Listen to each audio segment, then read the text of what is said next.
Hello बच्चों, चलिए प्रश्न को पढ़ते हैं। किस तत्व या यौगिक में अणुओं की संख्या अधिकतम होगी? एबीसीडी 4 विकल्प दिए, सही विकल्प का चयन करना है। चलिए प्रश्न की मुख्य उदाहरणा पे बात करते हैं। के अवधारणा के मोलों की जो संख्या होती है ये होती है भार बटा अणु भार, और एक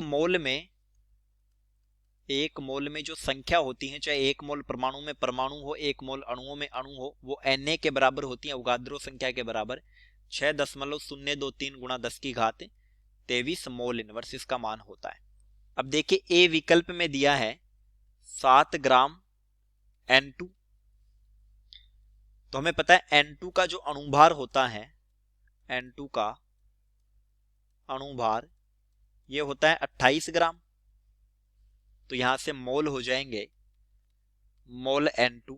मुख्य उदाहरण के अनुसार भार बटा अणुभार, भार बटा अणुभार, तो भार तो दिया है 7 ग्राम, अणुभार है 28, ये आ जाता है 1/4 मोल।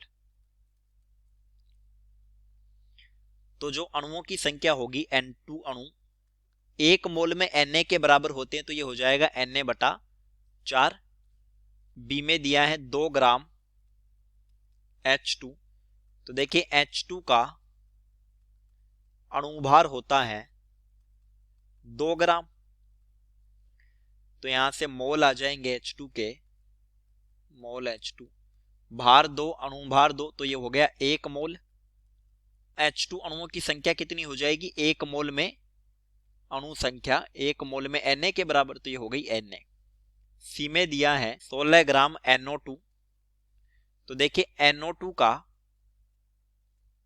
अणुभार होता है बराबर 46 ग्राम, तो जो मोल होंगे मोल NO2 ये आएंगे भार बटा अणुभार, यानी कि 16/46, तो ये हो गए 0.34 मोल। तो फिर NO2 अणु हो जाएंगे, NO2 अणु एक मोल में Na, तो ये हो जाएंगे 0.34 Na। डी में दिया है 16 ग्राम O2, तो देखिए O2 का जो अणुभार होता है, O2 का अणुभार ये आता है 32 ग्राम, तो मोल जो O2 के होंगे, मोल O2 बराबर भार बटा अणुभार,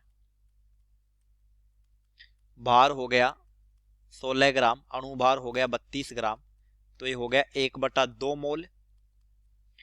तो फिर जो अणु हो जाएंगे वो हो जाएंगे Na/2। तो इस आधार पर H2 में सबसे ज्यादा मोल है और अणुओं की संख्या भी ज्यादा है, 6.023 गुणा 10 की घात 23। तो बी विकल्प हमारे प्रश्न का सही उत्तर हो जाता है, उत्तर बी। चलिए उम्मीद करता हूं प्रश्न समझ आया होगा। धन्यवाद।